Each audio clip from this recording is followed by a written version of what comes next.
The National Weather Service in Milwaukee-Sullivan has issued a severe thunderstorm warning for southeastern Green Lake County in south-central Wisconsin, southwestern Fond du Lac County in east-central Wisconsin, northeastern Columbia County in south-central Wisconsin, northern Dodge County in southeastern Wisconsin, until 9 p.m.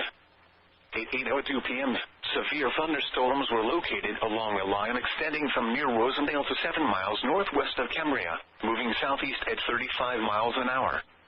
Hazard, 60 miles an hour wind gusts and quarter-size hail. Source, law enforcement. Impact, hail damage to vehicles is expected. Expect wind damage to roofs, siding, and trees. Locations impacted include Fond du Lac, Waupun, Mayville, Horicon, Lomira, Markesan, Theresa, Oakfield, Brandon, Burnett, Lamartine, Byron, Fox Lake, Alto, Manchester, Brownsville, Fairwater, Kingston, Kikoski, and Atwater.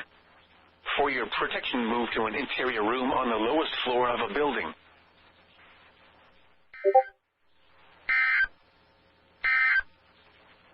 The